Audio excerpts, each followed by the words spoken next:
ಹರೇ ಶ್ರೀನಿವಾಸ. ಎಲ್ಲರಿಗೂ ಶುರು ಮಾಡಬೇಡ.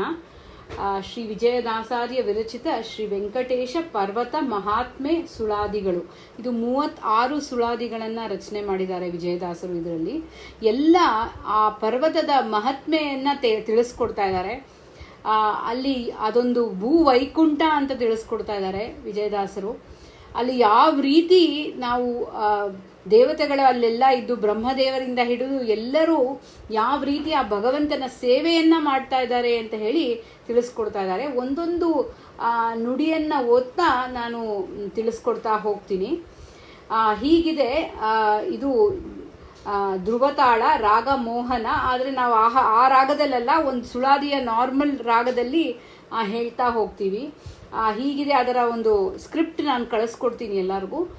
ಅದರ ಮುಂಚೆ ಇದನ್ನು ಚಿಂತನೆಯನ್ನು ಮಾಡೋಣ. ಶ್ರೀನಿವಾಸನ ನಿಧಿಯನ್ನು ಬಣ್ಣಿಸಲಿನ್ನು ನಾನೆಲ್ಲಿ ಇದರ ಸಮನಧಿಕವಾದ ಭೂನಿ ತಂಬಿನಿಯೋಳು ಕಾಣೆನೋ ಅರಸಲು ಆ ನಿರ್ಜರರನು ದಿನ ಎಣಿಸೆಣಿಸೆ ವಾಣಿ ಬರಿದೆ ಗುಣವಾನು ತೋರದೆ ನಿತ್ಯ ಈ ನಿಧಿಯ ಪುಣ್ಯ ಶ್ರೇಣಿಯನು ದೇಣಿಸಲಾರದೆ ಮೌನವಾಗುವನಯ್ಯ ಹೀನ ಮಾನವ ಮಿದಿಯನು ನುಡಿದ ಫಲ ವೇಣಿಕೆ ಕೈವನೇ ಚೂಣಿ ಅಂತ ಬಿಡಿದು ಚಾಣೂರಾರಿ ರಂಗ ವಿಜಯ ವಿಠ್ಠಲರೇಯ ನೀನೇ ಬಲ್ಲವ ನಿಧರ ಆನಂದ ವೈಭವ. ಶ್ರೀನಿವಾಸನ ನಿಧಿಯನ್ನು ಬಣ್ಣಿಸಲಿನ್ನು ನಾನೆಲ್ಲಿ ಇದರ ಸಮಾನನಧಿಕವಾದ ಭೂನಿತಂಬಿನಿಯೊಳು ಕಾಣೆನೋ ಅರಸಲು ಅಂತ ತಿಳಿಸ್ಕೊಡ್ತಾ ಇದ್ದಾರೆ ವಿಜಯದಾಸರು. ಇಷ್ಟು ಒಂದು ಆ ಶ್ರೀನಿವಾಸನ ಒಂದು ನಿಧಿ, ಭಗವಂತ ಅನಂತ ಬ್ರಹ್ಮಾಂಡ ನಾಯಕನಾಗಿದ್ದಾನೆ. ಅವನ ಒಂದು ಜ್ಞಾನಾನಂದವಾದಂತಹ ರೂಪ, ಅವನೇ ಒಂದು ನಿಧಿ. ಅವನು ನಮ್ಮ ಜೊತೆ ಇದ್ದರೆ ಎಲ್ಲವೂ ಸಾಧ್ಯ. ಆ ಒಂದು ಶಕ್ತಿಯಾಗಿ ಭಗವಂತ ನಮ್ಮ ಜೊತೆ ಇದ್ದಾನೆ. ಹಾಗೆ ಆ ಶ್ರೀನಿವಾಸನ ನಿಧಿಯನ್ನು ಬಣ್ಣಿಸಲು, ವರ್ಣನೆ ಮಾಡಲಿಕ್ಕೆ ನಾನೆಲ್ಲಿ ಇದರ ಸಮಾನನಧಿಕ, ನನ್ನ ಕೈಯಲ್ಲಿ ಆಗಲ್ಲ ಅವನನ್ನು ವರ್ಣನೆ ಮಾಡಲಿಕ್ಕೆ ಅಂತ ಹೇಳಿ ತಿಳಿಸ್ತಾ ಇದ್ದಾರೆ. ಭೂನಿತಂಬಿನಿಯೊಳು ಕಾಣೆನೋ ಅರಸಲು ಹುಡುಕಲು ಯಾರೂ ಅವನನ್ನು ವರ್ಣನೆ ಮಾಡಕ್ಕೆ ಸಾಧ್ಯ ಇಲ್ಲ ಅಂತ ಹೇಳಿ ತಿಳಿಸ್ಕೊಡ್ತಾ ಇದ್ದಾರೆ. ಆ ನಿರ್ಜರರ ಅನುದಿನ ಎಣಿಸೆಣಿಸೆ ವಾಣಿ ಬರದೆ ಗುಣವಾನು ತೋರದೆ ನಿತ್ಯ. ಆ ಎಲ್ಲ ನಿರ್ಜರರು ಅಂದರೆ ಎಲ್ಲ ದೇವತೆಗಳು ಆ ಪರ್ವತದಲ್ಲಿ, ಆ ಶ್ರೀನಿವಾಸನ ಪರ್ವತದಲ್ಲಿ ಎಲ್ಲ ದೇವತೆಗಳು ಆ ಶ್ರೀನಿವಾಸನನ್ನ ಒಂದು ಸೇವೆ ಮಾಡಲಿಕ್ಕಾಗಿ ಗಿಡ ಮರಗಳಾಗಿ, ಪಕ್ಷಿ ಪ್ರಾಣಿಗಳಾಗಿ, ಕಲ್ಲು ಒಂದೊಂದು ಆ ಒಂದು ಸುವರ್ಣ ರೂಪವಾದಂಥ ಅಲ್ಲಿರುವಂಥ ಒಂದೊಂದು ಸಾಲಿಗ್ರಾಮ ಅದು ಆ ಬೆಟ್ಟದಲ್ಲಿ.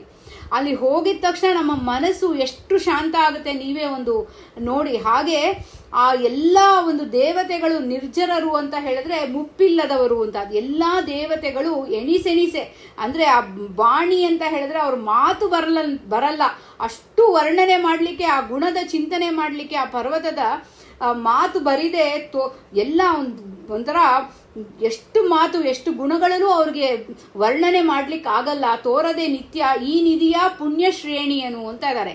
ಇಂತಹ ಒಂದು ಪುಣ್ಯ ಶ್ರೇಣಿ ಸಾಲಿಗ್ರಾಮ ಬೆಟ್ಟ ಅದು. ವ್ಯಾಸರಾಜರು 12 ವರ್ಷ ಕಾಲ ಹೋಗಿ ಆ ಭಗವಂತನ ಸೇವೆ ಮಾಡ್ತಾ ಇದ್ರಂತೆ. ಅಲ್ಲಿ ಆ ಇಡೀ ದಿನ ಬೆಳಗ್ಗೆ ಹೋಗಿ ರಾತ್ರಿವರೆಗೂ ಅವರು ಅಲ್ಲಿದ್ದು ಸೇವೆ ಮಾಡಿದ್ರು ಒಂದು ರೀತಿಯಾದಂತಹ ಒಂದು ಯಾವುದೇ ರೀತಿಯಾದಂತಹ ಒಂದು ಅಶುದ್ಧತೆ ಮಾಡ್ತಾ ಇರಲಿಲ್ವಂತೆ ಅವರು. ಹಾಗೆ ಭಗವಂತನ ಆ ಸಾಲಿಗ್ರಾಮ ಬೆಟ್ಟ ಅಂತ ಹೇಳಿ ಆ ರೀತಿಯಾಗಿ ಅವರು ಸೇವೆಯನ್ನು ಮಾಡಿದ್ದಾರೆ. 12 ವರ್ಷ ಕಾಲ ಆಗಿದ ತಕ್ಷಣ ಅಲ್ಲಿರುವಂಥ ಆ ಒಂದು ವಂಶಸ್ಥರು ಯಾರು ಪೂಜೆಗೆ ಬಂದಿದ ತಕ್ಷಣ ಅವ್ರನ್ನ ಹಾಗೆ ಹ್ಯಾಂಡ್ ಓವರ್ ಮಾಡಿಬಿಟ್ಟು ಅವರು ಬಂದ್ಬಿಟ್ಟಿದ್ದಾರೆ. ಅಷ್ಟು ವೈರಾಗ್ಯಶಾಲಿಗಳು, ಜ್ಞಾನಿಗಳು ಅಂತ ಅಂಥ ಬೆಟ್ಟ ಅದು, ಪುಣ್ಯ ಶ್ರೇಣಿ ಅದು. ಅಲ್ಲಿ ಎಲ್ಲ ಸಾಲಿಗ್ರಾಮನೇ. ಅದಕ್ಕೆ ಒಂದು ಆ ಒಂದು ತಿರುಪತಿ ಬೆಟ್ಟಕ್ಕೆ ಹೋದಾಗ ನಾವು ಚಪ್ಪಲಿಯನ್ನು ಹಾಕೋಬಾರ್ದು, ಯಾಕಂದರೆ ಅದು ಎಲ್ಲ ಸಾಲಿಗ್ರಾಮನೇ. ಎಷ್ಟು ಮೊನ್ನೆ ನಾವು ಆ ಸುಳಾದಿಯ ಚಿಂತನೆ ಮಾಡ್ತಾ ಇಡೀ ಪ್ರಾಕಾರ ಪ್ರದಕ್ಷಿಣೆ ಮಾಡಕ್ಕೆ ಹೋದಾಗ ಆ ಪ್ರದಕ್ಷಿಣೆ ಆ ಇಡೀ ಪ್ರಾಕಾರದಲ್ಲೇ ಅವ್ರು ಹೇಳ್ತಾರೆ, ದಯವಿಟ್ಟು ಚಪ್ಪಲಿಯನ್ನು ಹಾಕೊಂಡು ಬರಬೇಡಿ ಅಂತ. ಎಷ್ಟು ಜನ ಅದನ್ನು ನಾವು ನೋಡಿದಾಗೂ ಹೇಳ್ತೀವಿ, ಇಲ್ಲಿ ಹಾಕೊಂಡ್ಬರ್ಬೇಡಿ, ಇಲ್ಲಿ ಹಾಕೊಂಡ್ಬಿಡ್ಬೇಡಿ. ಎಷ್ಟು ಅಲ್ಲಿ ಎಲ್ಲ ಕಡೆ ವೈಟ್ ಪೇಂಟ್ ಮಾಡಿದ್ದಾರೆ ನಡ್ಕೊಂಡು ಹೋಗೋದಕ್ಕೆ, ಆದರೂ ಜನ ಬಿಡೋದಿಲ್ಲ. ಹಾಗೆ ಅಂತ ಒಂದು ನಾವು ಅದನ್ನು ತಿಳಿಬೇಕು. ಅದು ಎಂಥ ನಿಧಿಯ ಪುಣ್ಯ ಶ್ರೇಣಿ, ಅದು ಶ್ರೇಣಿ ಅಂತ ಹೇಳಿದ್ರೆ ಬೆಟ್ಟ, ಅದು ಆ ಪುಣ್ಯದ ಒಂದು ಶ್ರೇಣಿ. ಹಾಗೆ ಆ ಬೆಟ್ಟಗಳ ಸಾಲು, ಅಲ್ಲೆಲ್ಲ ಭಗವಂತ ನಿಂತಿದ್ದಾನೆ ಅಂತ ಹೇಳಿ. ದೇಣಿಸಲಾರದೆ ಮೌನವಾಗುವನಯ್ಯ ಅಂತ. ಈ ದೇಣಿಸಲಾರದೆ ಅಂತ ಹೇಳಿದ್ರೆ ಧ್ಯಾನಕ್ಕೆ ಸಿಗ್ತಾ ಇಲ್ಲ ನನಗೆ, ಆ ರೀತಿ ಆಗ್ತಾ ಇದೆ ನನಗೆ ಅದರ ಮನಸ್ಸಿಗೆ ಬರ್ತಾ, ಅಷ್ಟು ಭಗವಂತನ ಲೀಲೆಗಳನ್ನ, ಆ ಇಡೀ ಬೆಟ್ಟದ ಒಂದು ಚಿಂತನೆ ನನಗೆ ಸಾಧ್ಯ ಇಲ್ಲ ಅಂತ ಇದ್ದಾರೆ. ಇನ್ನು ವಿಜಯದಾಸರು ಅಂತ ಜ್ಞಾನಿಗಳು ದೊಡ್ಡವರು, ಅವ್ರಿಗೆ ಸಾಧ್ಯ ಇಲ್ಲ ಅಂದ್ರೆ ನಾವೆಲ್ಲ ಎಷ್ಟು ಅಲ್ಪ ಮಾನವರು, ನಮ್ಗೆ ಸಾಧ್ಯನೇ ಇಲ್ಲ, ನಾವು ಯೋಚನೆ ಕೂಡ ಮಾಡೋಕ್ಕಾಗಲ್ಲ. ಆ ಬೆಟ್ಟದ ಒಂದು ಸ್ಮರಣೆ ಕೂಡ ನಮಗೆ ಬರೋದಿಲ್ಲ. ದೇಣಿಸಲಾರದೆ ಮೌನವಾಗುವನಯ್ಯ ಹೀನ ಮಾನವ ಮಿತಿಯನು ನುಡಿದ ಫಲ. ಹೀನ ಮಾನವನು ಮಿತಿಯನ್ನು ನುಡಿದ ಫಲ. ವೇಣಿಕೆ ಗೈವನೆ ಚೂಣಿ ಅಂತ ಬಿಡಿದು. ಹಾಗೆ ಆ ಇಡೀ ಬೆಟ್ಟದ ಒಂದು ಸಾಲಿದೆ ಅಲ್ಲ, ಆ ಒಂದು ಸಾಲಿಗ್ರಾಮದ ಒಂದು ಬೆಟ್ಟ, ಹಾಗೆ ಈ ನಮ್ಮ ಹೀನ ಮಾನವಿಗೆ ಆಗತ್ತಾ ಅದನ್ನ ಒಂದು ಚಿಂತನೆ ಮಾಡ್ಲಿಕ್ಕೆ ಕೂಡ ಆಗೋದಿಲ್ಲ. ಅದರ ಒಂದು ಏನು ಹೇಳೋದು, ಆ ಒಂದು ಬೆಟ್ಟದ ಒಂದು ಚಿಂತನೆ ಮಾಡ್ಲಿಕ್ಕೂ ಅಲ್ಲಿ ನಮಗೆ ಆ ಜ್ಞಾನ ಬರಬೇಕಲ್ವಾ. ಹಾಗೆ ಆ ಒಂದು ಚೂಣಿ ಅಂತ ವಿಡಿದು ಎಲ್ಲ ಕಡೆ ಆ ಮೊದಲು ಅಂತ್ಯವನ್ನ ನೋಡ್ಲಿಕ್ಕೆ ಆಗೋದಿಲ್ಲ ಅಂತೆ. ಹಾಗೆ ಅಷ್ಟು ಬೆಟ್ಟದ ಆ ಒಂದು ಸಾಲಿಗ್ರಾಮದ ಸಾಲು ನಿಂತಿದೆ ಅಲ್ಲಿ. ಹಾಗೆ ಚಾಣೂರಾರಿ ರಂಗ ವಿಜಯ ವಿಠಲರೇಯ ನೀನೇ ಬಲ್ಲವ ನಿದರ ಆನಂದ ವೈಭವ. ನೀ ಆ ಬೆಟ್ಟಗಳಲ್ಲಿ ನಿಂತು ಆನಂದದಿಂದ ನಿಂತಿದ್ಯಾ, ಎಲ್ಲರೂ ನಿನ್ನನ್ನು ಪೂಜೆ ಮಾಡ್ತಾ ಇದ್ದಾರೆ. ಚಾಣೂರ ಮರ್ದನ ಕೃಷ್ಣ. ಹಾಗೆ ರಂಗ ರಮಣೀಯವಾದಂಥ ಅಂಗವುಳ್ಳವನು ರಂಗ. ಹಾಗೆ ರಂಗ ವಿಜಯ ವಿಠಲರೇಯ ಅವರ ಬಿಂಬರೂಪವನ್ನ ವಿಜಯದಾಸರು ಮತ್ತೆ ಸ್ಮರಣೆ ಮಾಡ್ತಾ ಇದ್ದಾರೆ ಅಲ್ಲಿ. ವೇಣಿಕೆ ಗೈವನೆ ಚೂಣಿ ಅಂತ ಇಂಥ ಒಂದು ಇಡೀ ಆ ಒಂದು ಬೆಟ್ಟದ ಒಂದು ಅಂತ್ಯ ಮೊದಲು ಕಾಣ್ತಾ ಇಲ್ಲ ನನಗೆ. ಚಾಣೂರಾರಿ ರಂಗ ವಿಜಯ ವಿಠಲರೇಯ ನೀನೇ ಬಲ್ಲವ ನಿದರ ಆನಂದ ವೈಭವ. ನಿನಗೊಬ್ನಿಗೆ ಗೊತ್ತಪ್ಪ ಇದರ ಆನಂದ ವೈಭವ, ನೀನೇ ನನಗೆ ಅದನ್ನು ತಿಳಿಸ್ಕೊಡು ಅಂತ ಹೇಳಿ ಕೇಳ್ತಾ ಇದ್ದಾರೆ. ಮುಂದಿನ ನುಡಿ ರತುನ ಸಮವೀನ ಸುತಗೆ ವೆಂಕಟ ಪರ್ವತ ನೆಂಬ ವಿಧಾನ ಹಿತವಾಗಿ ಇರಲು ಗತಶ್ರವಣ ಮಾರುತ ದೇವಗೆ ಬಿಡದೆ ಪ್ರತಿವಾದಗಳಾಗೆ ಕತಿಯವನಂತೆ ಮಾರುತಿ ಪದಿ ಬೀಸಲು ಗತಿ ತಪ್ಪಿ ಉರಗಪತಿ ಪರ್ವತ ಸಹಿತ ಕ್ಷಿತಿಯೊಳಗಿ ಭರತ ಕಂಠದೊಳಗೆ ದ್ಯುತಿಯಾಗಿ ಪೊಳೆವುತ್ತ ರತಿಪತಿ ಪಿತಸಿರಿ ವಿಜಯ ವಿಠಲನ್ನ ನುತಿಸಿ ನಿರಂತರ ಸುತಿಸಿ ಕರವ ಮುಗಿಯೇ. ಈ ರತುನ ಸಮವಿನ ಸುತಗೆ ವೆಂಕಟ ಪರ್ವತ ನೆಂಬಬಿಧಾನ ಹಿತವಾಗಿ ಇರಲು ಅಂದ್ರೆ ಬ್ರಹ್ಮದೇವರು ಇಲ್ಲಿ ಆ ಭಗವಂತನ ಮಗನಾಗಿ ಬ್ರಹ್ಮದೇವನು ಆ ಒಂದು ಒಂದು ಒಂದು ಹಿತವಾಗಿ ಅಲ್ಲಿ ಅವರು ಪೂಜೆ ಮಾಡ್ತಾ ಇದ್ದಾರೆ ಆ ಭಗವಂತನನ್ನ ನೋಡ್ತಾ. ರತುನ ಅಂದ್ರೆ ವಜ್ರ, ಅಂಥ ಒಂದು ಆ ಸಮವಿನ ಆ ಒಂದು ಸುಂದರವಾದಂಥ ಪರ್ವತ, ಅಲ್ಲಿ ಭಗವಂತ ಅಲ್ಲಿ ನೆಲೆಸಿರುವಂಥ ಬ್ರಹ್ಮದೇವರು ಅಲ್ಲಿ ಪೂಜೆ ಮಾಡ್ತಾ ಇದ್ದಾರೆ. ಅಷ್ಟು ಹಿತವಾಗಿ ಇದೆ ಅಂತೆ ಅಲ್ಲಿ ಅವರು ಭಗವಂತನ ಒಂದು ಪೂಜೆ ಮಾಡ್ತಾ ಇದ್ದಾರೆ. ಹಾಗೆ ಗತಶ್ರವಣ ಮಾರುತ ದೇವಗೆ ಬಿಡದೆ ಪ್ರತಿವಾದಗಳಾಗೆ ಅಂದ್ರೆ ವನಂತೆ ಅಂತ ಹೇಳಿ ಅವನಂತೆ ಅಂದ್ರೆ ಇಲ್ಲಿ ಶೇಷದೇವರ ಗತಶ್ರವಣ ಅಂತ ಹೇಳಿದ್ರೆ ಕಿವಿ ಇಲ್ಲದೆ ಇರುವಂತ ಸರ್ಪ, ಅವರು ಶೇಷದೇವರು. ಆ ಶೇಷದೇವರು ಒಂದು ಕೋಪ ಬಂದಂತೆ ಮಾಡಿ ಮಾರುತ ದೇವರ ಮೇಲೆ ವಾಯುದೇವರ ಮೇಲೆ ಒಂದು ಕೋಪಕ್ಕೆ ಇಳಿತಾರಂತೆ. ಆಗ ಏನ್ ಮಾಡ್ತಾರೆ, ವಾಯುದೇವರು ಒಂದೇ ಒಂದು ಸಣ್ಣ ಬೆರಳಿನಿಂದ ಆ ಶೇಷ ದೇವರನ್ನ ಹಿಂಗೆ ಮಾಡ್ತಾರಂತೆ. ಅದು ಎಲ್ಲೋ ಹೋಗಿ ಅವರು ಗತಿ ತಪ್ಪಿ ಹಾಗೆ ಏನಾಗಿದೆ ಬಿಡದೆ ಪ್ರತಿವಾದಗಳಾಗೆ ಆ ಕತಿಯವನಂತೆ ಮಾರುತಿಪತಿ ಬೀಸಲು ಗತಿ ತಪ್ಪಿ ಉರಗಪತಿ ಪರ್ವತ ಸಹಿತ ಕ್ಷಿತಿಯೊಳಗಿ ಭರತ ಖಂಡದೊಳಗೆ ದ್ಯುತಿಯಾಗಿ ಪೊಳೆವುತ್ತ ಅಂದ್ರೆ ಆ ಶೇಷದೇವರ ಶೇಷಗಿರಿ ಬೆಟ್ಟ ಆಗಿದೆ ಅದು. ಆ ಬೆಟ್ಟ ಅವರು ಹಂಗೆ ಹಾಕಿದ್ದು ಆ ಒಂದು ವಾಯುದೇವರ ಸ್ಪರ್ಶದಿಂದ ಎಲ್ಲೋ ಹೋಗಿ ಅವರು ಗತಿ ತಪ್ಪಿ ಆ ಬ್ರಹ್ಮಾಂಡದ ಒಂದು ಭರತಖಂಡದೊಳಗೆ ದ್ಯುತಿಯಾಗಿ ಪೊಳೆಯುತ್ತ ಅಲ್ಲಿ ಒಂದು ಅವರಿಗೆ ಭಗವಂತ ರಕ್ಷಣೆಯನ್ನ ಮಾಡ್ತಾನೆ. ಹಾಗೆ ವಾಯುದೇವರ ಮೇಲೆ ಒಂದು ಕೋಪ ಬಂದಂತೆ ಆಡಿ ಇಲ್ಲಿ ಏನಿಲ್ಲ, ಇಲ್ಲಿ ನಾವು ತಪ್ಪಾಗಿ ತಿಳಿಬಾರ್ದು. ಏನು ಅಂತ ಹೇಳಿದ್ರೆ ಜಗಳ ಆಡ್ತಾ ಇದ್ದಾರೆ ಆ ಥರ ಅಲ್ಲ. ಇಲ್ಲಿ ತಾರತಮ್ಯವನ್ನ ತಿಳಿಸ್ಲಿಕ್ಕೆ ಕೂಡ ವಾಯುದೇವರು ಜೀವೋತ್ತಮರು, ವಾಯುದೇವರು ಮುಂದೆ ಬ್ರಹ್ಮದೇವರ ಪದವಿಗೆ ಬರೋರು ಅಂತ ತಿಳಿಸೋದಿಕ್ಕೆ ಇದೆಲ್ಲ ಒಂದು ಮಾಡ್ತಾ ಇರೋದು. ಹಾಗೆ ಆ ಭಗವಂತ ದ್ಯುತಿಯಾಗಿ ಪೊಳೆವುತ್ತಾ ರತಿಪತಿ ಪಿತ ಕೃಷ್ಣ ಕೃಷ್ಣ ಅವತಾರದಲ್ಲಿ ಮಗನಾಗಿ ಹುಟ್ಟಿ ಬಂದಿರ್ತಾನೆ. ಹಾಗೆ ರತಿಪತಿ ಪಿತ ಸಿರಿ ವಿಜಯ ವಿಠಲನ್ನ ನುತಿಸಿ ನಿರಂತರ ಸ್ತುತಿಸಿ ಕರವ ಮುಗಿಯೇ. ಹಾಗೆ ಇಲ್ಲಿ ಏನ್ ಹೇಳ್ತಾ ಇದ್ದಾರೆ, ನಾವೆಲ್ಲ ಭಗವಂತನ ಅಧೀನರು, ನಾವು ಅವರಿಗೆ ಸದಾಕಾಲ ಒಂದು ಶೇಷದೇವರಿಗೂ ಒಂದು ಶೇಷದೇವರ ಮೂಲಕ ನಮ್ಗೆಲ್ಲ ತಿಳಿಸ್ಕೊಡ್ತಾ ಇದ್ದಾರೆ.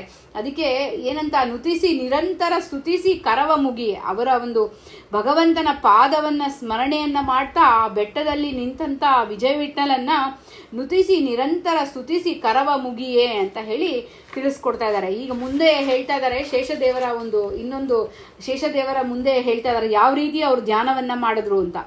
ಕುಂಡಲಿ ಈ ಪರಿ ಕೊಂಡಾಡಿ ದೈನ್ಯದಲ್ಲಿ ದಂಡ ಪ್ರಣಾಮದಿಂದ ಅಂಡಜ ಗಮನನ್ನ ತಂಡದ ಬಹುತಿ ಖಂಡವಾಗದಂತೆ ಪುಂಡರೀಕಾಕ್ಷನು ಕಂಡು ವೇಗದಲ್ಲಿ ಅಂಡಲಿಯದಂತೆ ವಿಜಯ ವಿಠಲ ತನ್ನ ತೊಂಡಗೆ ವರವ ಮುಕ್ಕೊಂಡು ಪಾಲಿಸಿದ. ಇಲ್ಲೇನ್ ಹೇಳ್ತಾರೆ, ಕುಂಡಲಿ ಈ ಪರಿ, ಕುಂಡಲಿ ಅಂದ್ರೆ ಸರ್ಪ, ಆ ಸರ್ಪ ಈ ಪರಿ ಕೊಂಡಾಡಿ ದೈನ್ಯದಲ್ಲಿ ಚೆನ್ನಾಗಿ ಆ ಭಗವಂತನ ಒಂದು ವಾಯುದೇವರಿಗೆ ನಮಸ್ಕಾರವನ್ನ ಮಾಡಿ ಪ್ರಣಾಮ ದಂಡವನ್ನ ಮಾಡಿ ಅವರಿಗೆ ಒಂದೊಂದು ಅವರ ಮೂಲಕ ಭಗವಂತನಿಗೆ ಕೂಡ ಅವರ ಅಂತರ್ಯಾಮಿಯಾಗಿ ಭಗವಂತ ತಂಡ ಭಕುತಿ ಖಂಡವಾಗದಂತೆ ಒಂದು ಚೂರು ಆ ಭಕ್ತಿ ಹೋಗದೇ ಇರೋ ಹಾಗೆ ಅವರು ಕೈ ಮುಕ್ಕೊಂಡು ನಿಂತ್ಕೊಂಡ್ಬಿಡ್ತಾರೆ. ಹಾಗೆ ಪುಂಡರೀಕಾಕ್ಷನ ಕಂಡು ವೇಗದಲ್ಲಿ, ಹಾಗೆ ವೇಗವಾಗಿ ಆ ಪುಂಡರೀಕಾಕ್ಷನನ್ನ ನೋಡಿ ಆ ಭಗವಂತ ಶ್ರೀನಿವಾಸನನ್ನು ನೋಡಿ ಅಂಡಲಿಯದಂತೆ ಒಂದು ಬಿಡದೆ ಆ ವಿಜಯ ವಿಠಲ ತಂದ ತೊಂಡಗೆ, ಅಂದ್ರೆ ಆ ಶೇಷದೇವರನ್ನ ರಕ್ಷಣೆ ಮಾಡ್ತಾನೆ ಭಗವಂತ ಅಂತ ಹೇಳಿ. ಹಾಗೆ ರಕ್ಷಣೆಯನ್ನ ಮಾಡಿ ಮುಕ್ಕೊಂಡು ಪಾಲಿಸಿದ. ಹಾಗೆ ಆ ಶೇಷದೇವರನ್ನು ರಕ್ಷಣೆ ಮಾಡಿ ವಾಯುದೇವರನ್ನು ರಕ್ಷಣೆ ಮಾಡಿ ಇಲ್ಲಿ ಏನಂದ್ರೆ ಆ ದೇವತೆಗಳಲ್ಲಿ ಆ ರೀತಿಯಾದಂತಹ ಭಾವ ಇರೋದಿಲ್ಲ. ಅದು ನಮಗೆ ಒಂದು ಲೆಸನ್ ಕೊಡೋದಿಕ್ಕೆ ಈ ಒಂದು ರೀತಿಯಾದಂಥ ಚಿಂತನೆಯನ್ನ ಕೊಟ್ಟಿದ್ದಾರೆ. ಆ ತಾರತಮ್ಯದ ಒಂದು ಚಿಂತನೆಯನ್ನು ನಾವು ಮಾಡಬೇಕು. ವಾಯುದೇವರು ಒಳ್ಳೆ ಶ್ರೇಷ್ಠ ಮೂರನೇ ಒಂದು ಸ್ಥಾನದಲ್ಲಿ ಆ ತಾರತಮ್ಯದಲ್ಲಿ ಇರೋರು. ಅದರಿಂದ ಅವರ ಒಂದು ಚಿಂತನೆಯನ್ನ ಕೊಡ್ಲಿಕ್ಕೆ ಒಂದು ಸ್ವಲ್ಪ ಕೂಡ ಬಿಡದೆ ಅಷ್ಟು ಭಕ್ತಿಯನ್ನ ಮಾಡಿ ಆ ಭಗವಂತನನ್ನ ಕಂಡು ಅವರಲ್ಲೂ ವಾಯುದೇವರಲ್ಲೂ ಭಕ್ತಿ ಮಾಡಿ ಆ ವಾಯುದೇವರ ಅಂತರ್ಯಾಮಿ ಆದಂತಹ ಭಗವಂತನಲ್ಲೂ ಭಕ್ತಿಯನ್ನ ಮಾಡ್ತಾರೆ ಶೇಷದೇವರು ಅಂತ ತಿಳಿಸ್ಕೊಡ್ತಾರೆ. ವರವಿತ್ತು ಬಕುತಗೆ ಪರಿಹರಿಸಿ ಭಯವನ್ನು ಸ್ಥಿರವಾಗಿ ನಿಂದ ನೀಗಿರಿಯ ಮಧ್ಯ. ನೋಡಿ, ವರವಿತ್ತು ಬಕುತನಿಗೆ ಅಂದ್ರೆ ಎಲ್ಲಾ ಒಂದು ಭಕ್ತರಿಗೆ ಶೇಷದೇವರು, ವಾಯುದೇವರು, ಬ್ರಹ್ಮದೇವರು ಎಲ್ಲರೂ ಆ ದೇವತೆಗಳು, ತತ್ವಾಭಿಮಾನಿ ದೇವತೆಗಳು, ಋಷಿಗಳು ಎಲ್ಲರೂ ಆ ಪರ್ವತದಲ್ಲಿ ನಿಂತಿದ್ದಾರೆ, ಭಗವಂತನ ಸ್ಮರಣೆಯನ್ನ ಮಾಡ್ತಾನೇ ಇದ್ದಾರೆ. ಹಾಗೆ ಅಂತ ಬಕುತರಿಗೆ ವರವಿತ್ತು ಬಕುತಗೆ ಪರಿಹರಿಸಿ ಭಯವನ್ನು ಸ್ಥಿರವಾಗಿ ನಿಂದ ನೀ ಗಿರಿಯಲ್ಲಿ ಮಧ್ಯೆ. ಎಂತ ಭಯ ಇರುತ್ತೆ, ಈ ಭವ ಸಂಸಾರದ ಭಯಗಳು ತುಂಬಾ ಇದೆ ನಮಗೆ. ಆ ಜನನ ಮರಣಗಳ ಭಯ ಇರುತ್ತೆ, ಎಲ್ಲ ರೀತಿಯಾದಂತಹ ಭಯಗಳನ್ನ ಆ ಬೆಟ್ಟದ ಒಂದು ಸ್ಮರಣೆಯಿಂದ ಕೂಡ ಹೋಗ್ಬಿಡುತ್ತೆ ನಮ್ಗೆ. ಆ ಭಯಗಳೆಲ್ಲ ನಾಶ ಮಾಡ್ಬಿಡ್ತಾನೆ ಭಗವಂತ. ಹಾಗೆ ವರವಿತ್ತು ಬಕುತಗೆ ಪರಿಹರಿಸಿ ಭಯವನ್ನು ಸ್ಥಿರವಾಗಿ ನಿಂದ ಆ ಗಿರಿಯಲ್ಲಿ. ಆ ಶ್ರೀನಿವಾಸನನ್ನ ನಾವು ಹೋದಾಗ ಈ ರೀತಿ ಧ್ಯಾನ ಮಾಡಬೇಕು ಅಂತ ತಿಳಿಸ್ತಾರೆ. ಅಲ್ಲಿ ಭಗವಂತ ಸಾಕ್ಷಾತ್ತಾಗಿ ನಿಂತಿದ್ದಾನೆ. ಬೇರೆ ಕಡೆ ನೀವು ನೋಡಿದಾಗೆಲ್ಲ ಗೋಳಕ ಚಿಂತನೆ ಮಾಡಬೇಕು. ಆ ಗೋಳಕ ಚಿಂತನೆ ಅಂತ ಹೇಳಿದ್ರೆ ನಾವು ಮೂರ್ತಿಯನ್ನ ನೋಡ್ತೀವಿ, ಅದರ ಒಳಗೆ ಪ್ರಾಣದೇವರ ಅಂತರ್ಯಾಮಿಯಾಗಿ, ಲಕ್ಷ್ಮಿ ಅಂತರ್ಯಾಮಿಯಾಗಿ ನಾವು ಭಗವಂತನನ್ನ ಒಳ್ಳೆ ರೂಪದಲ್ಲಿದ್ದಾನೆ ಅಂತ ಚಿಂತನೆಯನ್ನ ಮಾಡ್ತೀವಿ, ಪ್ರತೀಕದ ಚಿಂತನೆ. ಇಲ್ಲಿ ಆ ಚಿಂತನೆ ಎಲ್ಲ ಸಾಕ್ಷಾತ್ ಭಗವಂತ ನಿಂತಿದ್ದಾನೆ ಅನ್ನೋ ಚಿಂತನೆ ಮಾಡಬೇಕು. ಆ ಶ್ರೀನಿವಾಸ ಅಲ್ಲೇ ನಿಂತಿದ್ದಾನೆ ಅನ್ನೋ ಚಿಂತನೆ ಮಾಡಬೇಕು. ಇಲ್ಲಿ ಕಲ್ಲಿದೆ ಆ ರೀತಿ ಚಿಂತನೆ ಮಾಡಬಾರ್ದು. ನಮ್ಮ ಇದು ಕೂಡ ಆ ರೀತಿ ಆಗುತ್ತೆ. ಅದರಿಂದ ತಿಳ್ಕೊಂಡು ಸರಿಯಾಗಿ ನಾವು ಚಿಂತನೆಯನ್ನ ಮಾಡಬೇಕು. ಹಾಗೆ ಸುರರಿಂದ ಬಾಲಗವ ಬರದಿಂದ ಕೈಗೊಳ್ಳುತ್ತ ಮೆರೆದು ಪೆಸರಾಗಿ ತ್ರೈಧರಿಯ ಒಳಗೆ ಶರಣೆಂದವರ ಮನಾಧರ ಮರೆಯನು ಮರೆಯನು ಬಿಡಿಸಿ ಪೊರೆವ ಪರಿಪರಿಯಲ್ಲಿ ಪರಮ ಪುರುಷ ತಿರುವೆಂಗಳೇಶ ತಿರುಪತಿ ವಿಜಯ ವಿಠ್ಠಲ ಜರಮರಣ ರಹಿತ ಭೂಸುರ ವೃತಧಾತ. ನೋಡಿ, ಇಲ್ಲಿ ಸುರರಿಂದ ಈ ಒಂದು ಗಿರಿಯಲ್ಲಿ ನೆಲೆಸಿದ್ದಾನೆ. ಆ ಬ್ರಹ್ಮದೇವರು ಭಗವಂತನನ್ನ ಕೇಳಿ ಆ ಬ್ರಹ್ಮೋತ್ಸವವನ್ನ ಮಾಡ್ತಾರೆ. ಹಾಗೆ ಸುರರಿಂದ ವಾಲಗವ ಬರದಿಂದ ಕೈಗೊಳ್ಳುತ್ತಾ ಎಲ್ಲ ಭಗವಂತನ ಒಂದು ಎಲ್ಲರೂ ಸ್ತುತಿಸ್ತಾ ಇದ್ದಾರೆ. ವಾಲಗದಿಂದ ಎಲ್ಲ ಹಾಡ್ತಾ ಇದ್ದಾರೆ, ಕೆಲವರು ನುಡಿಸ್ತಾ ಇದ್ದಾರೆ, ಕೆಲವರು ಸಂಗೀತ ನುಡಿಸ್ತಾ ಇದ್ದಾರೆ, ಕೆಲವು ವಾದ್ಯಗಳನ್ನು ನುಡಿಸ್ತಾ ಇದ್ದಾರೆ. ಹಾಗೆ ಕೈಗೊಳ್ಳುತ್ತಾ ಮೆರೆದು ಪೆಸರಾಗಿ ಧರೆಯಾಗಿ ಒಳಗೆ, ಅಂದ್ರೆ ವೈಕುಂಠ ಭೂವೈಕುಂಠ ಅಂತ ಅನಿಸಿದೆ. ತ್ರೈಧರಿಯ ಒಳಗೆ ಶರಣೆಂದವರ ಮನಾಧರ ಮರೆಯನ್ನು ಬಿಡಿಸಿ, ಶರಣ ಯಾರು ಅವನನ್ನ ಆಶ್ರಯವನ್ನಾಗಿ ಅವನ ಪಾದದಲ್ಲಿ ಆಶ್ರಯವನ್ನ ಬೇಡಿ ಹೋಗ್ತಾರೋ ಆ ತಿರುಪತಿಗೆ, ಆ ಬೆಟ್ಟದಲ್ಲಿ ಭಗವಂತನನ್ನ ನೋಡ್ಲಿಕ್ಕೆ, ಆ ಇಡೀ ಬೆಟ್ಟದಲ್ಲಿ ಭಗವಂತ ಇದ್ದಾನೆ. ಆ ಸಂಕಲ್ಪ ನಮಗೆ ಬರಬೇಕು. ಆ ಗಿಡ ಮರಗಳಲ್ಲಿ ಎಲ್ಲ ದೇವತೆಗಳಿದ್ದಾರೆ, ಋಷಿಗಳಿದ್ದಾರೆ, ಅಲ್ಲಿ ಭಗವಂತನ ಸೇವೆ ಮಾಡ್ತಾ ಇದ್ದಾರೆ. ಅವರ ಅಂತರ್ಯಾಮಿ ಎಲ್ಲ ಕಡೆ ನಾವು ಶ್ರೀನಿವಾಸನ ನೋಡ್ತಾ ಹೋಗ್ಬೇಕು ಅಂತ ಶರಣಾಗತರಿಗೆ ಮನಾದರದ ಮರೆವನು. ಮನಾದರ ಅಂತ ಹೇಳಿದ್ರೆ ಆ ಮನಸ್ಸಿನ ಚಾಂಚಲ್ಯ ಇರುತ್ತಲ್ಲ, ನಮಗೆ ಏನೇನೋ ದುಗುಡ, ಏನೇನೋ ಭಯ, ಇದು ಎಲ್ಲ ಚಾಂಚಲ್ಯ ಮಾಡಬೇಕಾ ಹೋಗ್ಬಾರ್ದಾ, ಈ ರೀತಿ ಕೆಲವ್ರಿಗೆ ಕೆಟ್ಟದನ್ನು ಮಾಡಬೇಕಾ, ಈ ಥರ ಏನೇನೋ ಮನಸ್ಸಿನ ಕೆಟ್ಟ ಆಲೋಚನೆಗಳು.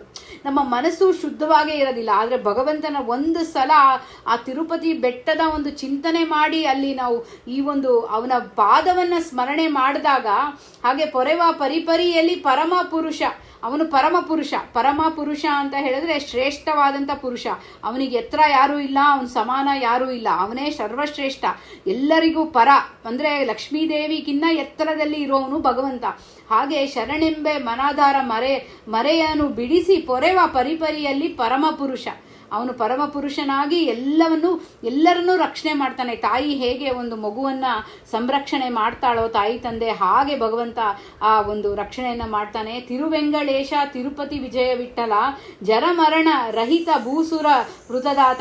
ಭೂಸುರರಿಗೆ ಯಾರು ಭೂಸುರರು ಅಂತ ಹೇಳಿದ್ರೆ, ಯಾರು ಜ್ಞಾನಿಗಳು, ಭಗವಂತನ ಒಂದು ಭೂಮಿಯಲ್ಲಿ ಭಗವಂತನ ಸ್ಮರಣೆ ಮಾಡಿ ಭಗವಂತನ ಒಂದು ಧ್ಯಾನವನ್ನ ಮಾಡ್ತಾರೋ ಅಂತ ಭೂಸುರರ ವೃತದಾತ, ಎಲ್ಲ ವರಗಳನ್ನ ಕೊಟ್ಟು ಅವರನ್ನ ರಕ್ಷಣೆಯನ್ನ ಮಾಡ್ತಾನೆ. ಅವರನ್ನ ಸದಾಕಾಲ ಅವರ ಹಿಂದೆ ಇದ್ದು ಅವ್ರಿಗೆ ಏನೇನ್ ಬೇಕೋ ಅದನ್ನು ಒದಗಿಸಿ ಕೊಡ್ತಾನೆ ಅಂತ. ತಿರುವೆಂಗಳೇಶ ತಿರುಪತಿ ವಿಜಯ ವಿಠಲ ಜರ ಮರಣ ರಹಿತ, ಜನನ ಮರಣಗಳಿಂದ ದೋಷ ದೂರನಾಗಿ ಭಗವಂತ ಇದ್ದಾನೆ. ಜನನ ಮರಣಗಳನ್ನ ಅರ್ಧನ ಮಾಡ್ಬಿಡ್ತಾನೆ. ಅವನಿಗೆ ಜನಾರ್ದನ ಅಂತ ನಾವು ಸ್ಮರಣೆ ಮಾಡಿದ್ರೆ ಸಾಕು, ಭಗವಂತ ನಮ್ಮ ಜನನ ಮರಣಗಳನ್ನ ನಾಶ ಮಾಡ್ತಾನೆ. ಅದನ್ನ ಇಲ್ಲಿ ತಿಳಿಸ್ಕೊಡ್ತಾ ಇದ್ದಾರೆ, ಜರ ಮರಣ ರಹಿತ ಭೂಸುರ ವೃತಧಾತ ಅಂತ. ಹಾಗೆ ಮುಂದಿನ ನುಡಿ, ಈ ಗಿರಿಯಲ್ಲಿ ತಪಸ್ಸು ವೇಗದಿಂದಲಿ ನೆಸಗಿ ಆ ಗಂಧವಾಹನ್ನಲಾಗ ಸ್ತುತಿಸಲಾಗೆ ತಾ ಗುಣದಲ್ಲಿ ಪ್ರಥಮಾಂಗದ ನೆನೆಸಿದ ಸಾಗರ ಶಯನನೇ ಆಗಸ್ತ ಮುನಿ ಇದರ ಆಗಮ ಬಲ್ಲನು ಭೂಗೋಳದೊಳಗಾನು ರಾಗದಿಂದಲೇ ಮಿಕ್ಕ ಯೋಗಿಗಳೆಲ್ಲ ಭಾಗಿಸು ತಿಪ್ಪದು ಭೋಗಿ ಶಯನನ ವಿಜಯ ವಿಠಲನ್ನ ಭೋಗವೇನು ಪೇಳಲಿ ಭೋಗಗಿರಿಯಲ್ಲಿ. ಇಲ್ಲಿ ಈ ಗಿರಿಯಲ್ಲಿ ತಪಸ್ಸು ಇದಕ್ಕೊಂದು ಉದಾಹರಣೆ ಕೊಡ್ತೀನಿ. ನಾವು ಭಗವಂತನನ್ನ ನೋಡಕ್ ಹೋಗ್ತೀವಿ ತಿರುಪತಿಗೆ. ಹೋದಾಗ ಕೆಲವ್ರಿಗೆ ವೇಗದಿಂದ ದರ್ಶನ ಆಗ್ಬಿಡುತ್ತೆ. ಹಿಂಗೆ ನೋಡ್ಕೊಂಡು ಬಂದ್ಬಿಟ್ವಿ ಅಂತಾರೆ ದೇವ್ರನ್ನ. ಕೆಲವ್ರಿಗೆ ತುಂಬ ಹೊತ್ತು ಆ ಒಂದು ಕೋಣೆಯಲ್ಲಿ ಕೂಡಾಕಿ ಕಾಯಿಸಿ ಕೊಡ್ತಾನೆ ದರ್ಶನ. ಇಲ್ಲಿ ಎರಡು ಮಾರ್ಗ, ಒಂದು ಗರುಡ ಮಾರ್ಗ, ಒಂದು ಶೇಷ ಮಾರ್ಗ. ಆ ಶೇಷ ಮಾರ್ಗ ಬಹಳ ನಿಧಾನಕ್ಕೆ ಹೋಗೋದು. ಆ ಶೇಷ ಮಾರ್ಗವನ್ನು ಭಗವಂತ ಕೊಟ್ಟಾಗ, ನಿಮಗೆ 4 ಅವರ್ 5 ಅವರ್ ಆ ಒಂದು ಕೋಣೆಯಲ್ಲಿ ಕೂಡಿಟ್ಟಾಗ ನೀವು ಏನು ಮಾಡಬೇಕು? ನೀವು ಎಷ್ಟೊತ್ತು ಆ ಒಂದು ಬೆಟ್ಟದಲ್ಲಿ ಇರ್ತೀರೋ ಅಷ್ಟು ಪುಣ್ಯವನ್ನ ಕೊಡ್ತಾ ಹೋಗ್ತಾನೆ ಭಗವಂತ. ಶೇಷ ಮಾರ್ಗ ಅದು. ಎಷ್ಟು ಹೊತ್ತು ನೀವು ಅಲ್ಲಿ ಇದ್ದು ಭಗವಂತನ ಸ್ಮರಣೆಯನ್ನ ಮಾಡ್ತಿರೋ ಅಷ್ಟು ಹೊತ್ತು ನಿಮಗೆ ಆ ಒಂದು ಭಗವಂತ ಪುಣ್ಯವನ್ನ ಕೊಡ್ಲಿಕ್ಕಾಗೆ ನಿಮ್ಮನ್ನ ಅಲ್ಲಿ ನಿಲ್ಲಿಸ್ಕೊಳ್ತಾನೆ. ಇನ್ಮೇಲೆ ಯಾವತ್ತೂ ತಿರುಪತಿಗೆ ಹೋದಾಗ ತುಂಬಾ ಹೊತ್ತಾಗೋಯ್ತಪ್ಪ, 10 ಗಂಟೆ ಆಗೋಯ್ತು, 5 ಗಂಟೆ ಆಗೋಯ್ತು ಅಂತ ಅನ್ಕೊಳ್ಳೇಬೇಡಿ. ಯಾಕೆ ಗೊತ್ತಾ? ಎಷ್ಟು ಹೊತ್ತು ನೀವು ಅಲ್ಲಿ ಇರ್ತೀರೋ ಅಷ್ಟು ಹೊತ್ತು ನಿಮ್ಗೆ ಆ ಪುಣ್ಯದ ಫಲ ಸಿಗುತ್ತೆ. ಹಾಗೆ ಆ ಶೇಷ ಮಾರ್ಗದಿಂದ ಕರ್ಕೊಂಡು ಹೋಗ್ತಾನೆ ಭಗವಂತ, ತುಂಬ ಹೊತ್ತು ನಿಲ್ಲಿಸ್ತಾನೆ. ಆವಾಗ ಒಂದೊಂದು ಭಗವಂತನ ಗುಣಗಳನ್ನು ಚಿಂತನೆ ಮಾಡ್ತಾ ಹೋಗಿ, ಭಗವಂತನ ನಖದಲ್ಲಿರುವಂಥ ಒಂದೊಂದು ಗುಣಗಳನ್ನು ರೂಪಗಳನ್ನು ನೋಡ್ತಾ ಹೋಗಿ. ಹಾಗೆ ಈ ಒಂದು ಗಿರಿಯಲ್ಲಿ ಇರೋದು ಒಂದು ತಪಸ್ಸು. ಆ ತಪಸ್ಸನ್ನು ಫಲ ಕೊಡ್ಲಿಕ್ಕಾಗೆ ಅವನು ನಿಮಗೆ ಶೇಷ ಮಾರ್ಗದಲ್ಲಿ ಕರ್ಕೊಂಡು ಹೋದ ಅಂದರೆ ನಿಧಾನಕ್ಕೆ ನೀವು ಅದನ್ನು ಅಕ್ಸೆಪ್ಟ್ ಮಾಡ್ಕೊಳ್ಳಿ. ಅದೇ ಗರುಡ ವೇಗದಿಂದನೂ ಕೊಡ್ತಾನೆ ಒಂದೊಂದ್ಸಲ, ಬೇಗ ದರ್ಶನ ಆಗೋಗುತ್ತೆ. ಆಗ ಭಗವಂತನ ಕಣ್ಣಾರೆ ನೋಡಿ ಯಾರಿಗೆ ಯಾವ ಫಲವನ್ನು ಕೊಡಬೇಕೋ. ಇನ್ಮೇಲೆ ನಾವು ತುಂಬ ಲೇಟ್ ಆಗೋಯ್ತಪ್ಪ, ತುಂಬ ಹೊತ್ತಾಗೋಯ್ತು ಅಂತ ಅನ್ಕೋಬಿಡಿ. ಹಾಗೆ ಈ ಗಿರಿಯಲ್ಲಿ ತಪಸ್ಸು ವೇಗದಿಂದಲೇ ನೆಸಗಿ ಆ ಗಂಧವಾಹನನ್ನ ಲಾಗ ಸ್ತುತಿಸಲಾಗೆ, ಅಂದರೆ ಈ ಎಲ್ಲ ವಾಯುದೇವರು, ಗಂಧವಾಹನ ಅಂತ ಹೇಳಿದ್ರೆ ವಾಯುದೇವರು. ಹಾಗೆ ಆ ವಾಯುದೇವರು ಎಲ್ಲ ಅಲ್ಲಿ ತಪಸ್ಸನ್ನ ಮಾಡಿ ಎಲ್ಲ ಒಂದು ಗುಣದಲ್ಲಿ ಪ್ರಥಮಾಂಗದ ನೆನೆಸಿದ ಸಾಗರ ಶಯನನೆ, ಅಲ್ಲಿ ಅಗಸ್ತ್ಯ, ಅಲ್ಲಿರುವಂಥ ಎಲ್ಲ ಮುನಿಗಳು, ಅಗಸ್ತ್ಯ ಮುನಿಗಳು ಇದರ ಆಗಮ ಬಲ್ಲರು. ಅಂದರೆ ಆಗಮ ಅಂತ ಹೇಳಿದ್ರೆ ಅಲ್ಲಿ ಪೂಜೆ ಮಾಡೋ ವಿಧಾನ ಎಲ್ಲವೂ ಅವರಿಗೆ ಗೊತ್ತಿರುತ್ತೆ. ಆ ವೇದಗಳಿಂದ ಹೇಗೆ ಭಗವಂತನಿಗೆ ಸ್ತುತಿಸ್ಬೇಕು ಅನ್ನೋದೆಲ್ಲ ಗೊತ್ತಿರುತ್ತೆ. ಎಲ್ಲ ಭೂಗೋಳ ದೊಳಗಾನು ರಾಗದಿಂದಲೇ ಮಿಕ್ಕ ಯೋಗಿಗಳೆಲ್ಲ ಭಾಗಿಸುತ್ತಿಪ್ಪರು. ಅಂದರೆ ಅಲ್ಲಿ ಎಲ್ಲರೂ ಅಲ್ಲಿ ಭಗವಂತನ ಸ್ಮರಣೆಯನ್ನ ಮಾಡ್ತಾ ಇದ್ದಾರೆ. ಯಾರು ಪ್ರಥಮಾಂಗನಾಗಿ ವಾಯುದೇವರು ಇದ್ದು, ಶೇಷದೇವರು ಅಲ್ಲಿದ್ದು, ಆಮೇಲೆ ಅಲ್ಲಿ ಎಲ್ಲ ಅಗಸ್ತ್ಯ ಮುನಿಗಳು ಇದ್ದು, ಯೋಗಿಗಳೆಲ್ಲರೂ ಇದ್ದು, ಭೋಗಿ ಶಯನನ ವಿಜಯ ವಿಠಲನ್ನ ಭೋಗವೇನು ಪೇಳಲಿ, ಎಂಥ ಭೋಗ ಅವನಿಗಲ್ಲಿ. ನಾವು ಆ ಒಂದು ಭಗವಂತ ಒಂದು ರಥವನ್ನು ಏರಿ ಬರ್ತಾ ಇದ್ರೆ ಎಂಥ ಕಣ್ಣುಗಳು ಸಾಲಲ್ಲ, ಅಂಥ ಸುಂದರ ರೂಪಿಯಾಗಿ ಭಗವಂತ ಆ ಒಂದು ಸಾಲಿಗ್ರಾಮ ಬೆಟ್ಟದಲ್ಲಿ ಇದ್ದಾನೆ. ಹಾಗೆ ಭೋಗಿ ಶಯನ ಅಂತ ಹೇಳಿದ್ರೆ ಆ ಶೇಷ ಶಯನ, ಆ ಸರ್ಪದ ಒಂದು ಸಂಕೇತ ಏನು ಅಂದರೆ ಭೋಗ, ಆ ಭೋಗದ ಸಂಕೇತ. ಹಾಗೆ ಭೋಗಿ ಶಯನ ವಿಜಯ ವಿಠಲ, ನಮ್ಗೆ ಎಲ್ಲ ಭೋಗದ ಅನುಭವ ಆಗ್ತಾ ಇದೆ. ಸುಖವಾಗಿ ನಿದ್ದೆ ಮಾಡ್ತೀವಿ, ಸುಖವಾಗಿ ಆ ವಾಹನದಲ್ಲಿ ಓಡಾಡ್ತೀವಿ, ಸುಖವಾಗಿ ಎಲ್ಲವನ್ನೂ ನಮಗೆ ಒದಗಿಸಿ ಕೊಡ್ತಾನೆ ಅಂದರೆ ಆ ಭಗವಂತ, ಆ ಶೇಷದೇವರ ಅಂತರ್ಯಾಮಿಯಾದಂಥ ಭಗವಂತನ ದಯೆ ಇದೆ ಅಂತ ತಿಳಿಬೇಕು. ಭೋಗಿ ಶಯನನ ವಿಜಯ ವಿಠಲನ್ನ ಭೋಗವೇನು ಪೇಳಲಿ, ಎಂಥ ಭೋಗ ಅವನಿಗೆ, ಅವನೇ ಅಖಂಡ ಬ್ರಹ್ಮಾಂಡ ನಾಯಕ ಅವನು. ಹಾಗೆ ಭೋಗವೇನು ಪೇಳಲಿ ಭೋಗಾಗಿರಿಯಲ್ಲಿ ಅಂತ ಹೇಳಿ, ಆ ಭೋಗಗಿರಿ ಅದು ಅಂತ ಯಾವ ರೀತಿ ಭೋಗ ಇದು, ಆ ಭಗವಂತನ ಅನುಗ್ರಹವನ್ನ ಪಡೆಯುವಂಥ ಭೋಗ ಇದು. ಯಾವ್ಯಾವುದೋ ಭೋಗ ಅಲ್ಲ, ಆ ವಿಷಯ ಪದಾರ್ಥಗಳಲ್ಲಿ ಬಂದಂಥ ಭೋಗ ಅಲ್ಲ, ಇದು ಜ್ಞಾನದ ಭೋಗ. ಎಂಥ ಭೋಗ, ಅದಕ್ಕೆ ಮೀರಿದ, ಯಾಕಂದ್ರೆ ಅವನು ನಮ್ಮ ಜೊತೆನೇ ಇದ್ದಾನೆ, ಅವನು ಚಿಂತನೆಯನ್ನ ಕೊಡ್ತಾ ಇದ್ದಾನಲ್ಲ, ಅದು ದೊಡ್ಡ ಭೋಗ, ಅದು ದೊಡ್ಡ ಅನಂತ ಶ್ರೇಷ್ಠ ಮೋಕ್ಷದ ಭೋಗ ಅದು. ಹಾಗೆ ಭೋಗಾಗಿರಿಯಲ್ಲಿ, ಆ ಮೋಕ್ಷದ ಗಿರಿ ವೈಕುಂಠಗಿರಿಯಲ್ಲಿ, ಅಲ್ಲಿ ಆ ತಿರುಪತಿ ಬೆಟ್ಟದಲ್ಲಿ ಅಂತ ಹೇಳಿ ತಿಳಿಬೇಕು. 5 ಯೋಜನ ವಿಸ್ತಾರದ ಗಿರಿಯನು ವೈದಿಕದಿಂದಲೇ ಸುತ್ತ ಪ್ರದಕ್ಷಿಣೆ 5 ಸಾರಿಗೆ ತಿರುಗಿ ಬಪೂತಿಯಲ್ಲಿ 5, 10, 16 ಕೋಟಿ ತೀರ್ಥ ಹಾಯಿದು ನೆನೆಸುವಂತ ಮೈದೆಗಿಯದ ನರ ಕೊಯ್ದು ಹಾಕುವನಯ್ಯ ಮೈದು ಗುಡದ ಪಾಶ 5 ವಿರಹಿತ ವಿಜಯ ವಿಠಲನ್ನ ಕೈದಣಿಸಿ ಪೂಜಿಸಿ ಐದಿದವರ ಮತಿ ಅಂತ ತಿಳಿಸ್ಕೊಡ್ತಾರೆ. ಇಲ್ಲಿ 5 ಯೋಜನ ವಿಸ್ತಾರವಾಗಿರುವಂತ ಆ ಗಿರಿ, ಆ ಎಲ್ಲ ಸಾಲು. ಹಾಗೆ ವೈದಿಕದಿಂದಲೇ ಸುತ್ತ ಪ್ರದಕ್ಷಿಣ, ವೈದಿಕದಿಂದಲೇ ಅಂತ ಹೇಳಿದ್ರೆ ಜ್ಞಾನಪೂರ್ವಕವಾಗಿ ಇದನ್ನೆಲ್ಲ ತಿಳ್ಕೊಂಡು ಆ ಬೆಟ್ಟದಲ್ಲಿ ಭಗವಂತನ ಎಷ್ಟೊಂದು ರೂಪಗಳಿದೆ, ಭಗವಂತನ ಹೇಗೆ ಆ ಸಾಲಿಗ್ರಾಮ ಬೆಟ್ಟ, ಹೀಗೆ ಜ್ಞಾನವಂದ ವೈದಿಕದಿಂದಲೇ ಸುತ್ತ ಪ್ರದಕ್ಷಿಣೆ. ನಾವು ಒಳಗಡೆ ದೇವ್ರನ್ನ ನೋಡ್ಕೊಂಡು ಬಂದ್ಬಿಡ್ತೀವಿ, ಆಚೆ ಕಡೆ ಬಂದ ತಕ್ಷಣ ಎಲ್ಲ ಪ್ರಾಕಾರ ನೋಡಿ, ಆಚೆ ಕಡೆ ಪ್ರಾಕಾರ ಈ ದೇಹ, ಒಳಗಡೆ ಒಂದು ಪ್ರಾಕಾರ ಒಳಗೆ ಅನಿರುದ್ಧ ದೇಹ, ಅದರ ಒಳಗಡೆ ಇರೋ ಒಂದು ಪ್ರಾಕಾರ ಲಿಂಗದೇಹ. ಅದಾದ ಮೇಲೆ ಆ ಲಿಂಗದೇಹ ಒಳಗಡೆ ಕೊನೆ ಬಾಗಿಲಿಂದ ಒಳಗೆ ಹೋಗ್ತೀವಲ್ಲ, ಅಲ್ಲಿ ಭಗವಂತನನ್ನ ಕಾಣ್ತೀವಿ. ಆ ಚಿಂತನೆ ಮಾಡಬೇಕು ನೀವು ಆ ತಿರುಪತಿಯ ಬೆಟ್ಟಕ್ಕೆ ಹೋದಾಗ. ಆಚೆ ಕಡೆ ಪ್ರಾಕಾರಕ್ಕೆ ಪ್ರದಕ್ಷಿಣೆ ಹಾಕಬೇಕು. ಹಾಗೆ 5 ಸಾರಿ ತಿರುಗಿ ಬಕುತಿಯಲ್ಲಿ 5, 10, 16 ಕೋಟಿ ತೀರ್ಥ. ಎಷ್ಟು ಕೋಟಿ ತೀರ್ಥಗಳಿದೆ, ಇದರ ಒಂದು ಅರ್ಥ ನನಗೆ ಗೊತ್ತಿಲ್ಲ. 5, 10, 16 ಯಾವ ರೀತಿ ಅದನ್ನ ಇದು ಮಾಡಬೇಕು ಅಂತ ಗೊತ್ತಾಗ್ತಾ ಇಲ್ಲ ನನಗೆ. ಆದರೆ ಇನ್ನೂ ಕೋಟಿ ತೀರ್ಥಗಳಿದೆ ಅಂತ ಚಿಂತನೆ ಮಾಡೋಣ. ಕೆಲವು ಸಲ ನಮ್ಗೆ ಕೆಲವು ಅರ್ಥ ಗೊತ್ತಿಲ್ಲ ಆದರೂ ಕೂಡ ಪರವಾಗಿಲ್ಲ, ಬೇರೆ ಯಾರಾದರೂ ಗುರುಗಳಿಂದ ತಿಳಿದು ಹೇಳ್ತೀನಿ ನಾನು.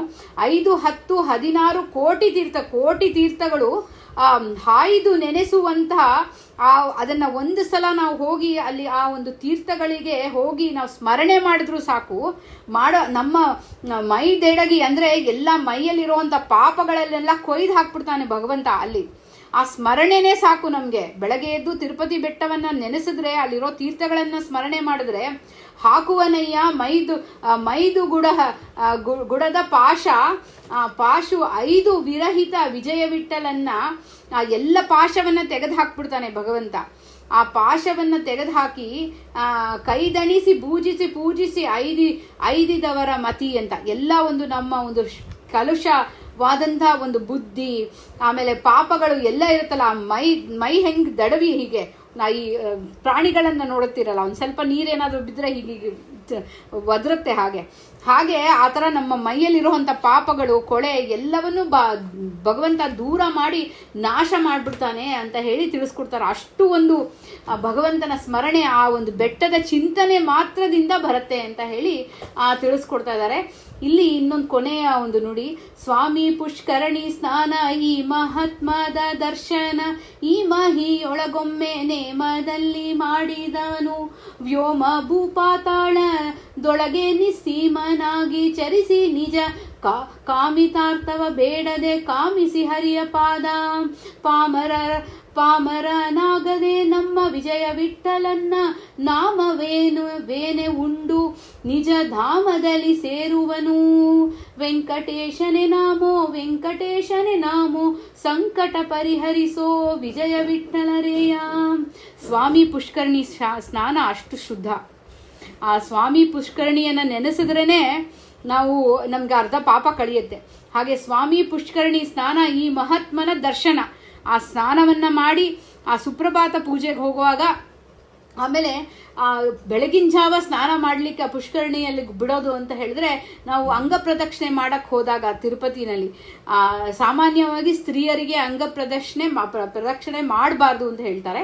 ಹಾಗೆ ಆ ಸಮಯದಲ್ಲಿ ಅಲ್ಲಿ ಪುಷ್ಕರಣಿಗೆ ಹೋಗಿ ಆ ಭಗವಂತನ ಸ್ಮರಣೆಯನ್ನು ಮಾಡಿ ಅಲ್ಲಿರುವಂಥ ತತ್ವಾಭಿಮಾನಿ ದೇವತೆಗಳ ಅಂತರ್ಯಾಮಿ ಭಗವಂತ ಇದ್ದಾನೆ ಅಂತ ಹೇಳಿ ತಿಳಿಸಿ ಆ ಒಂದು ತಿಳ್ಕೊಂಡು ನಮಸ್ಕಾರ ಮಾಡಿ ಸ್ನಾನ ಮಾಡಿ ಆ ಶುದ್ಧವಾದ ಬಟ್ಟೆಯನ್ನು ತಗೊಂಡು ಉಟ್ಕೊಂಡು ಹೋಗಿ ದರ್ಶನವನ್ನು ಮಾಡಬೇಕು. ಆವಾಗ ಅದರ ಒಂದು ಫಲ. ಹಾಗೆ ಈ ಮಹಿಯೊಳಗೊಮ್ಮೆ ನೇಮದಲ್ಲಿ ಮಾಡಿದವನಿಗೆ ಒಂದು ಸಲ ಮಾಡಿದ್ರೂ ಸಾಕು, ಆ ಕಲಿಯುಗದಲ್ಲಿ ಅದರ ಒಂದು ಪುಣ್ಯದ ಫಲ ಅನಂತ ಮಾಡಿ ಕೊಡ್ತಾನೆ ಬೇಗ. ಹಾಗೆ ವ್ಯೋಮ ಭೂತ್ ಪಾತಾಳದೊಳಗೆ ನಿಸ್ಸೀಮನಾಗಿ ಅಂತ ಜೀವ ಯಾರು ಒಳ್ಳೆ ಈ ಒಂದು ಶರೀರವನ್ನ, ಒಳ್ಳೆ ಜ್ಞಾನದ ಶರೀರವನ್ನ ಭಗವಂತ ಕೊಟ್ಟಿದ್ದಾನೋ, ಆ ರೀತಿ ಆ ವ್ಯೋಮ ಭೂ ಪಾತಾಳ ಅಂತ ಹೇಳಿದ್ರೆ ಆಕಾಶ, ಸ್ವರ್ಗ, ಭೂಮಿ ಎಲ್ಲದರಲ್ಲೂ ಭಗವಂತ ಆ ಪಾತಾಳದಲ್ಲಿ, ಭೂಮಿಯಲ್ಲಿ, ಸ್ವರ್ಗದಲ್ಲಿ ಎಲ್ಲರೂ ನಿಸ್ಸೀಮನಾಗಿ ಚರಿಸಿ ನಿಜ ಕಾಮಿತಾರ್ಥವ ಬೇಡದೆ, ಅಂದ್ರೆ ನಿಸ್ಸೀಮನಾಗಿ ಚರಿಸಿ ಹಂಗೆ ಮಾಡ್ತಾನಂತೆ. ಕಾಮಿತಾರ್ಥಗಳನ್ನ ನಂಗೆ ಇದು ಬೇಕು ಅದು ಬೇಕು ಅಂತ ಬೇಡದೆ ಕಾಮಿಸಿ ಹರಿಯ ಪಾದ. ಬರೀ ನಮ್ಮ ಕಾಮನೆ ಏನಿರಬೇಕು, ಭಗವಂತನ ಪಾದವನ್ನ ಸ್ಮರಣೆ ಮಾಡುವಂಥದ್ದೇ ಚಿಂತನೆ ಇರಬೇಕು. ಹಾಗೆ ಅವನ ಪಾದವನ್ನ ಪಾಮರನಾಗದೆ ನಮ್ಮ ವಿಜಯ ವಿಠಲ. ಪಾಮರರ ಅಂತ ಹೇಳಿ ತಿಳುವಳಿಕೆನೇ ಇಲ್ದಿರೋ ಅಂತ ಬುದ್ಧಿಜೀವಿ ಕೂಡ ನಾಮವನೇ ಉಂಡು ನಿಜ ಧಾಮದಲ್ಲಿ ಸೇರುವನು. ಆ ಬುದ್ಧಿ ಒಂದು ಆ ರೀತಿ ಆಗದೇ ಇಲ್ವಂತೆ. ಎಂತೂ ಅಂತಹ ಒಂದು ಜ್ಞಾನವನ್ನು ಕೊಟ್ಟು ನಾಮವನೇ ಉಂಡು ನಿಜ ಧಾಮದಲ್ಲಿ ಸೇರುವ. ನಿಜ ಧಾಮ ಅಂದರೆ ಏನು? ಭಗವಂತನ ಧಾಮ. ಆ ಭಗವಂತ ವೈಕುಂಠ, ಶ್ವೇತದೀಪ, ಅನಂತಾಸನ, ಈ ಎಲ್ಲ ಒಂದು ಮೋಕ್ಷದ ಒಂದು ಸ್ಥಾನದಲ್ಲಿ ಭಗವಂತ ಸೇರಿಸ್ತಾನಂತೆ. ಹಾಗೆ ಪಾಮರನಾಗದೆ ಅಂದರೆ ಈ ತಿಳುವಳಿಕೆ ಇಲ್ಲದೆ ಯಾವತ್ತೂ ಅವ್ರ ಬುದ್ಧಿಹೀನನಾಗಲ್ಲ. ಆ ಬೆಟ್ಟವನ್ನು ನೆನೆಸಿ ಆ ಭಗವಂತನ ಸ್ಮರಣೆ ಮಾಡಿದ್ರೆ ಎಂದಿಗೂ ಬುದ್ಧಿಹೀನನಾಗೋದಿಲ್ಲ ಅಂತ. ವೆಂಕಟೇಶ ನಮೋ ನಮೋ, ವೆಂಕಟೇಶ ನಮೋ, ಸಂಕಟ ಪರಿಹರಿಸೋ ವಿಜಯ ವಿಠಲ. ವೆಂಕಟರಮಣ ಸಂಕಟ ಹರಣ ಅಂತ ಹೇಳ್ತಾರಲ್ಲ, ಹಾಗೆ ನಾವು ವೆಂಕಟರಮಣನ ನೆನೆಯೋದೇ ಬರೀ ಸಂಕಟ ಬಂದಾಗ ಮಾತ್ರನೇ. ಆ ರೀತಿ ಇಲ್ಲದೆ ಆ ಬೆಟ್ಟದ ಪವಿತ್ರತೆಯನ್ನು ತಿಳ್ಕೊಂಡು ಧ್ಯಾನವನ್ನು ಮಾಡಿ ಆ ಭಗವಂತನ ಒಂದು ಸ್ಮರಣೆ, ಅವನ ಎಷ್ಟು ಒಂದು ನಿಮಿಷ ಶ್ರೀಮದ್ ಆಚಾರ್ಯರು ಒಂದು ಮಾತು ಹೇಳ್ತಾರೆ, ಅವನ ಒಂದು ಪಾದದ ಒಂದು ಚಿಂತನೆ ಬಂದರೂ ಕೂಡ ಎಷ್ಟೋ ಕೋಟಿ ಪಾಪಗಳು ನಾಶ ಮಾಡ್ತಾನಂತೆ ಭಗವಂತ. ಹಾಗೆ ಅವನ ಪಾದದ ಚಿಂತನೆಯನ್ನ ಮಾಡ್ತಾ ಈ ಒಂದು ಸುಂದರವಾದಂಥ ಈ ಸುಳಾದಿಯ ಚಿಂತನೆಯನ್ನ ಮಾಡಿದೀವಿ. ಇದು ಮೊದಲನೇ ಸುಳಾದಿ. ಹೀಗೆ ಆದಷ್ಟು ಯಾವಾಗ ಆಗುತ್ತೋ 36 ಸುಳಾದಿಗಳಿದೆ. ಅರ್ಥ ತುಂಬಾ ನನಗೆ ಅರ್ಥ ಆಗಲ್ಲ ಕೆಲವು ಸಲ, ತುಂಬಾ ಅದು ಶ್ರಮಪಟ್ಟು ಹುಡುಕ್ಬೇಕು. ಆ ಕೋಶದಲ್ಲಿ, ದಾಸರ ಕೋಶದಲ್ಲಿ ಹುಡುಕಿ ಒಂದೊಂದು ಅರ್ಥ ತಿಳಿಲಿಕ್ಕೆ ಪ್ರಯತ್ನ ಪಡಬೇಕು. ನನಗೆ ಎಷ್ಟು ನುಡಿಸಿದಾರೋ ಗುರುಗಳು ಅಷ್ಟು ಚಿಂತನೆಯನ್ನ ಮಾಡಿದ್ದೀನಿ ನಿಮ್ಮ ಮುಂದೆ. ಇದರಲ್ಲಿ ಯಾವುದೇ ತಪ್ಪಿದ್ರೆ ಅದೆಲ್ಲ ನಂದು. ಇದರಿಂದ ಒಳ್ಳೆ ನಿಮಗೆ ಜ್ಞಾನದ ಒಂದು ಸಾರ ನಿಮಗೆ ಸಿಕ್ಕಿದೆ ಅಂದರೆ ಅದು ಭಗವಂತನ ದಯೆ. ನನ್ನ ಗುರುಗಳ ಅಂತರ್ಯಾಮಿ ಆದಂತಹ ಭಾರತೀರಮಣ ಮುಖ್ಯ ಪ್ರಾಣಾಂತರ್ಗತನಾದಂಥ ವಿಜಯ ವಿಠಲನಿಗೆ ಅದನ್ನು ಅರ್ಪಣೆಯನ್ನು ಮಾಡ್ತೀನಿ ಅಂತ ಹೇಳ್ತಾ, ಇದೆಲ್ಲ ನನ್ನ ಗುರುಗಳ ಒಂದು ಅನುಗ್ರಹ ಅಂತ ಹೇಳ್ತಾ ಈ ಮಾತನ್ನು ಇವತ್ತು ಈ ಒಂದು ಸುಳಾದಿಯ ಚಿಂತನೆಯನ್ನು ಮುಗಿಸಿ ಇದನ್ನು ಸಮರ್ಪಣೆಯನ್ನು ಮಾಡೋಣ. ಶ್ರೀ ಮಧ್ವೇಶ ಅರ್ಪಣಮಸ್ತು. ಭಾರತೀರಮಣ ಮುಖ್ಯ ಪ್ರಾಣಾಂತರ್ಗತ ಬಿಂಬಮೂರ್ತಿ ಪ್ರೇರಣಾ ಬಿಂಬಮೂರ್ತಿ ಪ್ರೀತ್ಯರ್ಥಂ ಶ್ರೀಕೃಷ್ಣ ಅರ್ಪಣಮಸ್ತು.